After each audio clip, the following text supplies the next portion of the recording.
बिस्मिल्लाहिर्रहमानिर्रहीम और अस्सलाम वालेकुम। 23 अप्रैल और पाकिस्तान में मंगल की शाम। आज अभी तक की अहम खबरें और मेरा तजिया। सबसे पहले आपको याद करवाएं कि अगर अभी तक इस चैनल को सब्सक्राइब नहीं किया तो ज़रूर कीजिए ताकि आप हमारी आवाज़ को मजबूत बना सकें।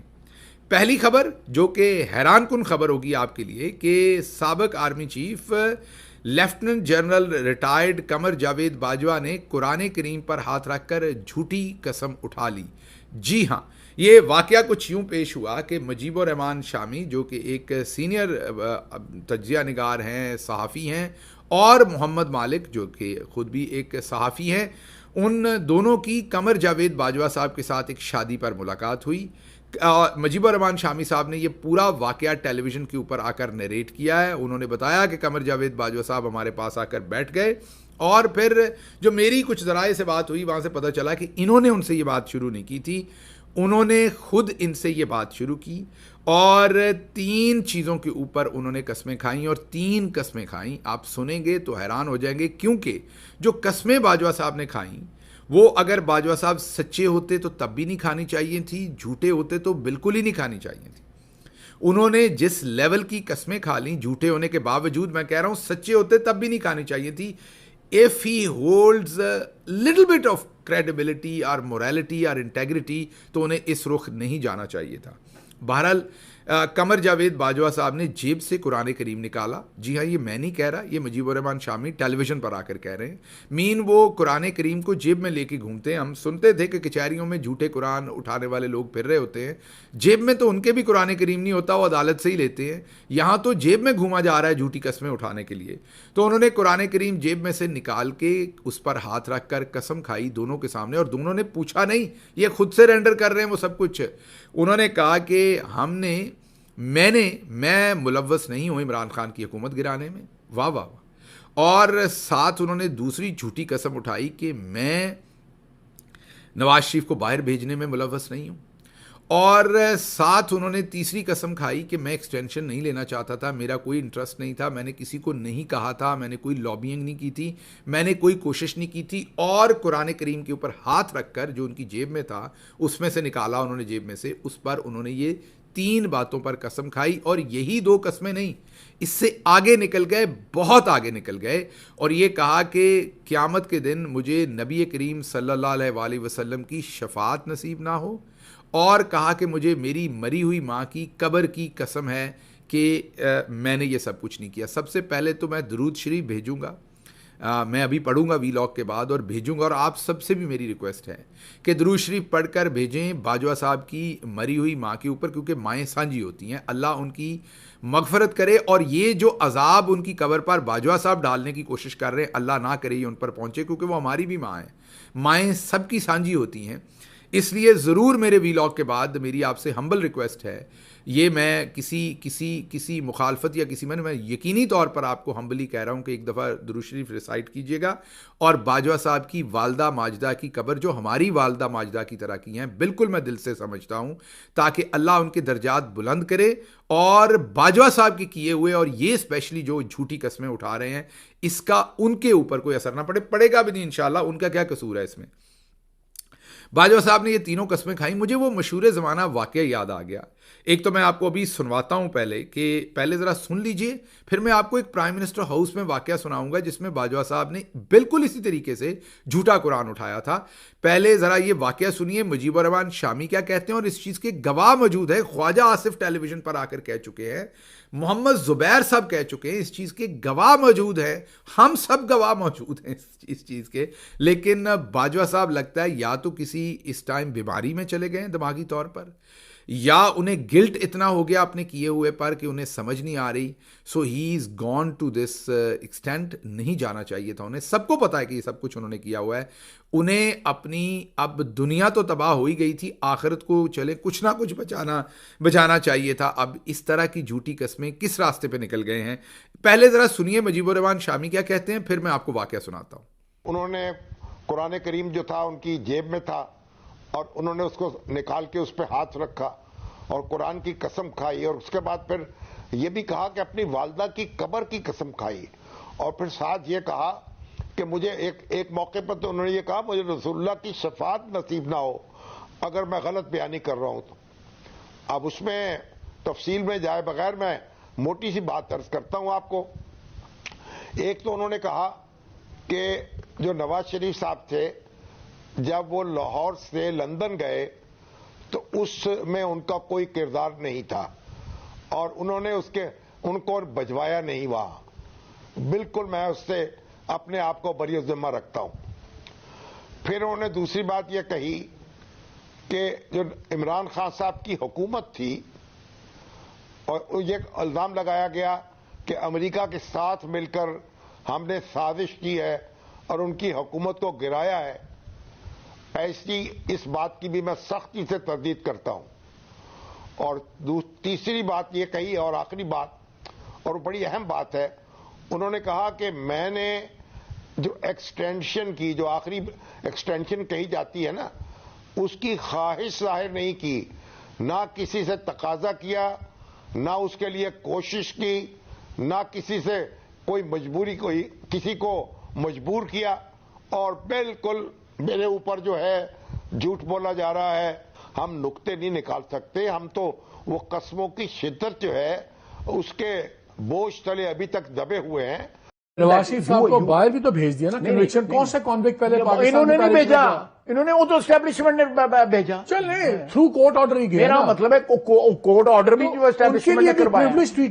ये बताएं, बाजवा साहब ने कहा कि नवाज शरीफ साहब को लंदन भेजने में मेरा कोई किरदार नहीं था, बड़ी कस्में भी खाई हैं। आपका क्या ख्याल है? आप तो उस वक्त बड़े सेंटर ऑफ, मेरा ख्याल है उनका किरदार था। मतलब कोई ऐसा हो ही नहीं सकता कि उनका किसी बड़े इवेंट में किरदार ना रहा हो।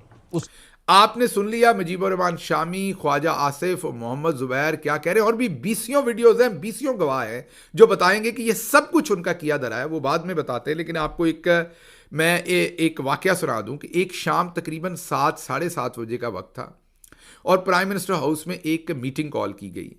मैं क्योंकि प्राइम मिनिस्टर हाउस में ही था, मुझे भी बताया गया कि फ़लाँ मीटिंग रूम में पहुंचे। जब मैं वहां पहुंचा, मैं क्योंकि कोई और काम कर रहा था मीडिया से रिलेटेड, मैं थोड़ा लेट पहुंचा, तो बाकी तमाम लोग पहुंच चुके थे। 10 से 12 लोग थे, हमारे सीनियर तरीन किचन कैबिनेट जो कहा जाता है, करीब तरीन लोग जो प्राइम मिनिस्टर इमरान खान के थे, वो वहां पर मौजूद थे। तमाम सीनियर्स थे, जूनियर्स में या यंगस्टर्स में, जूनियर चले ना कहें, यंगस्टर्स में हम दो ही थे, मुराद सईद साहब और मैं।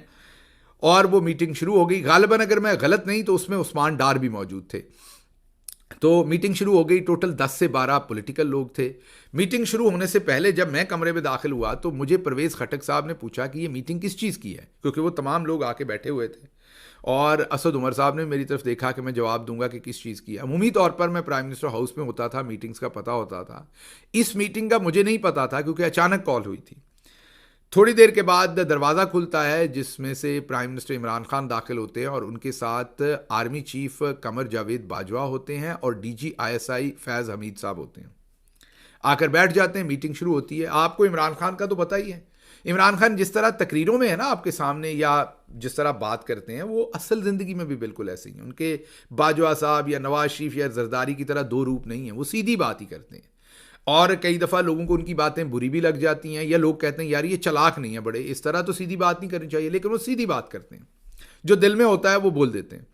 उन्होंने मीटिंग शुरू की कि देखिए जी, अब इकॉनमी पिक करना शुरू हुई है, हुकूमत जेल होकर काम करना शुरू हुई है। तो ये तमाम लोग जो मेरे मेन लोग हैं, ये अक्सर मेरे से सवालात पूछते हैं कि पाकिस्तान के अंदर एक अफवाह है कि इस्टेब्लिशमेंट जो है वो हमारी हुकूमत गिराना चाहती है, और इसके लिए उन्होंने काम शुरू कर दिया। और इमरान खान ने कहा मैंने सोचा क्यों साजिशें करें, सीधा मुंह पे बात कर लें। तो आपको मैंने बुलाया है, ये मेरी तमाम कैबिनेट आपके सामने बैठी है। मीन जो सीनियर लोग थे, मैंने बताया 10-12 लोग थे, ये इनके कोई सवालात हैं, आपके कोई सवालात हैं, कोई गवर्नेंस पर इश्यूज़ हैं, कोई इस्टेब्लिशमेंट को प्रॉब्लम्स हैं हमसे, तो खुलकर यहाँ पर बात हो, ताकि दूध का दूध पानी का पानी हो, कोई ऐसी बात ना हो। ये वैसे इमरान खान ही कर सकता था, कोई और प्राइम मिनिस्टर ये नहीं कर सकता। तो इमरान खान ने खुल के जनरल बाजवा के सामने ये बात कर दी। अब जनरल बाजवा साहब ने शुरू ही कुरान करीम से किया।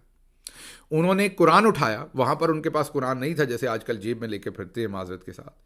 उस टाइम उन्होंने वर्बली कुरान उठाया और ये कहा कि बिल्कुल हम किसी तरह से भी ऐसी किसी चीज़ में मुलव्वस नहीं हैं और ना होना चाहते हैं। और उन्होंने अगली बात ये कही कि आप अपने वोटों से जीत कर आए हैं। परसेप्शन तो बन सकती है कि फौज किसी को लेके आ रही, ये बाजवा साहब के अपने अल्फाज थे, हम आपको नहीं लाए, आप खुद, ये उन्होंने कुरान उठा के कहा कि आप खुद अपने वोटों से जीत कर आए हैं।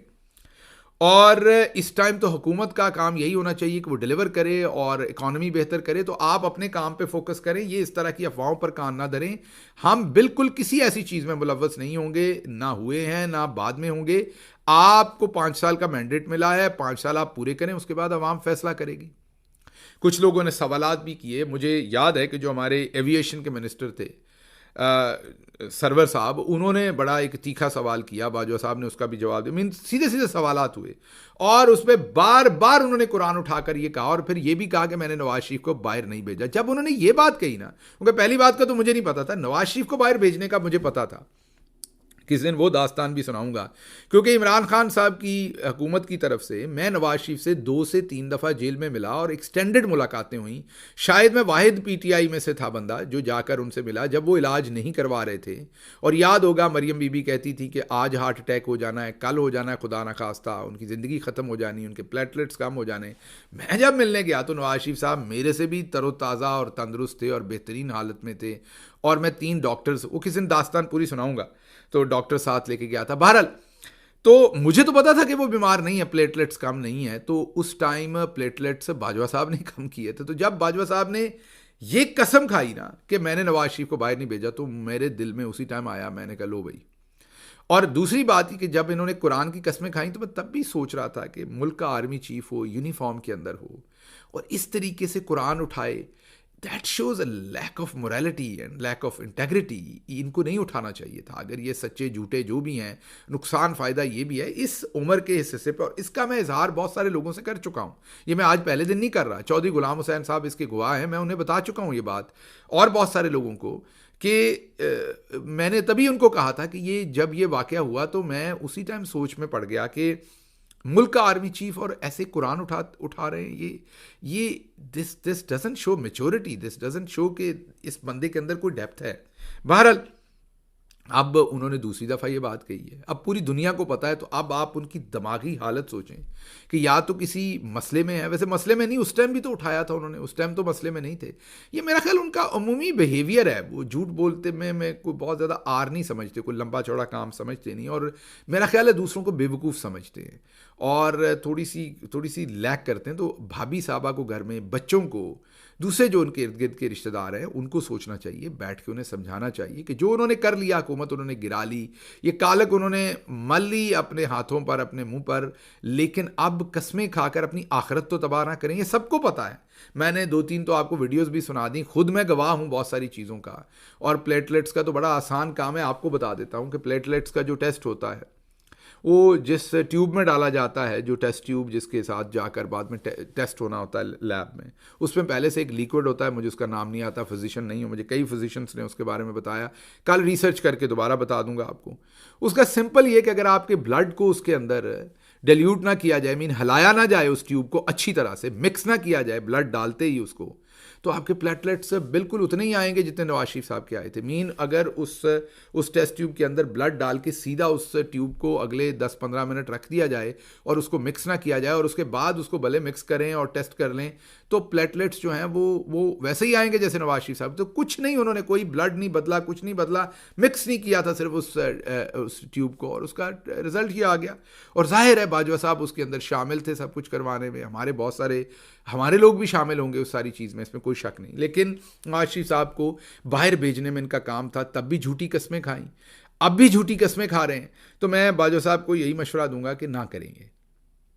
आपने अपने लिए बहुत बुराई कमाई है, अब आप बर्दाश्त कीजिए। आपने जो किया है, जो जुल्म किया, अब आपको बर्दाश्त करना, बल्कि आपकी अगली नस्लों को बर्दाश्त करना पड़ना है सर।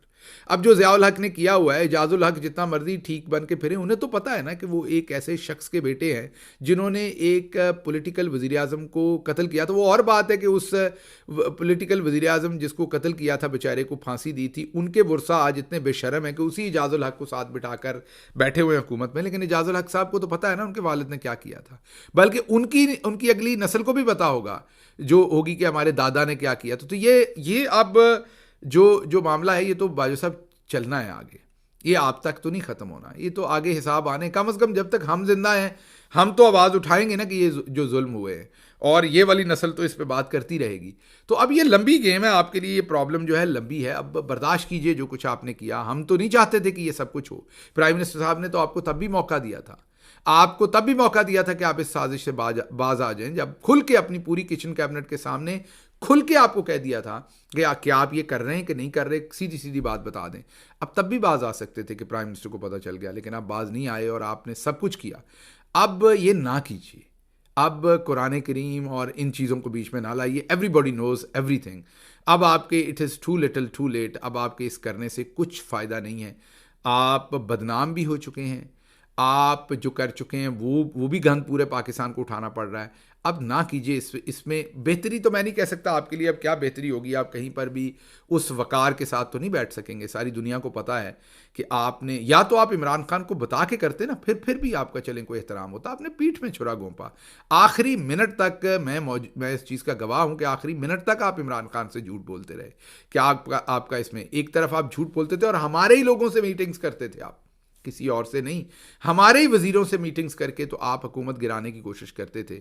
इमरान खान को आपने धोखा दिया, तो इसलिए ये ना कीजिए, मेहरबानी आपकी। अच्छा जी, दूसरी खबर आपके सामने, इमरान खान साहब ने मीडिया टॉक की है और उसमें उन्होंने एक दफ़ा दोबारा यादा किया है कि वो किसी तरह से भी ये जो NRO और ये तमाम चीज़ें हैं, ये इमरान खान साहब बिल्कुल किसी सूरत इस सिमत वो नहीं जाना चाहते, ना वो जाएंगे। जो कुर्बानी हुई वो देने को तैयार हैं और जेल के अंदर बैठे हैं। उनकी बातचीत का एक ही मतन है और वो यही है कि वो हर सूरत कुर्बानी देंगे। वो इनके साथ NRO नहीं करेंगे। सऊदी अरेबिया पे उन्होंने कहा कि हमारे बेहतरीन रिलेशनशिप थे, सऊदी अरब के साथ बेहतरीन रिलेशनशिप हैं, हमारा कोई उनके साथ मसला नहीं है। और हमने जो मुस्लिम कॉन्फ्रेंस की थी पूरे मुसलमान दुनिया की उनकी हुकूमत के दौरान, ये इसीलिए मुमकिन था कि सऊदी अरब से और तमाम मुसलमान मुल्कों के साथ बेहतरीन हमारे रिलेशनशिप थे।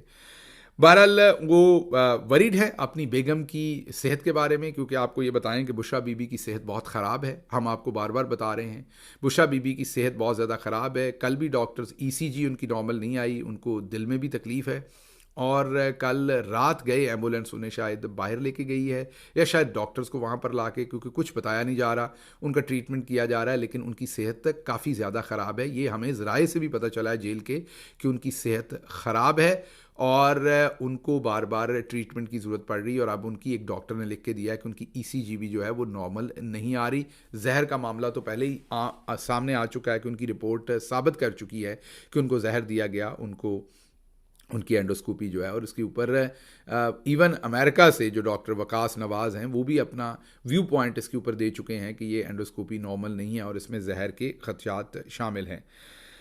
अच्छा जी, अगली खबर जो है वो हुकूमत का मंसूबा है इद्दत केस को ताख़ीर करनी है ताकि उतनी देर तक अल-कादर केस के अंदर इमरान खान को और बुशरा बीबी को सज़ा दे दी जाए ताकि रिहा ना करना पड़े। इसलिए तारीख पे तारीख डाली जा रही है और इद्दत केस जो है उसको डिसाइड नहीं किया जा रहा और उसमें एक तारीख के बाद दूसरी तारीख दे दी जाती है। और इसी तरह का काम जो बुशरा बीबी को डयाला जेल मुंतकिल करना उसमें भी किया जा रहा है। एक दिन वकील 5 मिनट लेट हुआ था तो जज साहब ने केस ही खारिज कर दिया था और पिछले 2-2.5 महीने से ये केस चलाया जा रहा है और 1 मिनट का ऑर्डर है कि उनको वहाँ पर ट्रांसफ़र कर दें। जब ये पता भी चल गया कि 125 से 150 औरतें, गालिबन 141 ख़वातीन जो हैं वो बुशरा बीबी की अरेस्ट के बाद से डयाला जेल मुंतकिल कर दी गई थी और कहा यह जा रहा था कि वहाँ एक औरत की भी जगह नहीं है, तो इसके बाद ऑर्डर दे देना चाहिए था। लेकिन उसको भी हुकूमत लटका रही है, अदालत भी लटका रही है, जानबूझ के वहाँ पे भी पॉलिटिक्स खेली जा रही है। अच्छा जी, पीपल्स पार्टी के मंदोखेल साहब ने कहा है कि नवाज शरीफ जो हैं वो ये गेम खेल रहे हैं शहबाज शरीफ के साथ और चंद महीनों में वो शहबाज शरीफ को मजबूर कर देंगे कि वो फेडरल गवर्नमेंट छोड़ दें। मंदोखेल साहब, या तो आपको पता नहीं तो या आप भी गेम में शामिल हैं। ये दोनों भाई मिले हुए हैं, ये बिल्कुल एक दूसरे के खिलाफ नहीं है। ये दोनों भाई अब फ़ौज को गंदा करके ये हुकूमत छोड़ेंगे और छोड़ने का बयानिया बनाएंगे। आप देखेंगे अगले, ये तो बीच में ज़िमनी इलेक्शन आ गया, वरना बयानिया इन्होंने तत्ता किया हुआ था। अब दोबारा इन्होंने लूटा है मिलके मिलिट्री इस्टेब्लिशमेंट के साथ। तो आप देखेंगे कि आने वाले दिनों में गुड कॉप बैड कॉप खेलेंगे, अंदर से ये एक ही होंगे और ये जिन्होंने इनको हुकूमत पे बिठाया उन्हें ही गंदा करके यहाँ से जाएंगे। अच्छा जी, हेल्थ कार्ड बंद किया हुआ है। माँ की हुकूमत हमें बताई गई थी कि माँ की हुकूमत है पंजाब के अंदर और ये जो माँ की हुकूमत है बड़ी कोई डाइन किस्म की माँ है कि हेल्थ कार्ड बंद किया हुआ है और मरीज़ जो है वो ख्वार है सड़कों पर, लोगों के डायलिसिस नहीं हो रहे हैं, हार्ट के लोगों के ट्रीटमेंट नहीं हो रहे हैं। क्यों, कहती क्या हैं जब लोग उनसे पूछते हैं कि हमारे पास पैसे नहीं हैं। असल बात है ये इमरान खान का प्रोजेक्ट था, इसलिए इसको बंद किया हुआ है। तो हेल्थ कार्ड बंद है बीबी की तरफ से, लोग ख्वार हो गए, लोगों के प्यारे जो हैं वो वफात पा रहे हैं बग़ैर इलाज के, और ये 3-3 अरब का हेलीकॉप्टर ख़रीद रही हैं, 3-3 करोड़ के टायर डलवा रही हैं, नए जो ऑफिसेज़ हैं उनको रेनोवेट करवाया जा रहा है। तो बाजी के जो हैं वो काम अपनी जगह पर हैं। अच्छा जी, जस्टिस बाबर सत्तार साहब के ख़िलाफ़ एक नई कैंपेन लॉन्च कर दी गई है। इस पर हम आज बात नहीं करेंगे, कुछ डिटेल इकट्ठी कर रहे हैं, ये आपको बताएंगे कि इसमें इस्टेब्लिशमेंट भी शामिल है और ये लोग भी शामिल हैं। तो हम जस्टिस बाबर सत्तार साहब के केस के ऊपर कल बात करेंगे। और पीटीआई का जो बाजोड़ में इलेक्शन हुआ है उसमें पीटीआई की टिकट वाला उम्मीदवार हारा है और इंडिपेंडेंट उम्मीदवार जीता है, उसके ऊपर भी हम कल सुबह के वीलॉग में बात करेंगे। अभी ज़रा लंबा हो गया, मुझे इजाज़त दीजिए। अल्लाह आपका हामी और नासिर हो। पाकिस्तान जिंदाबाद।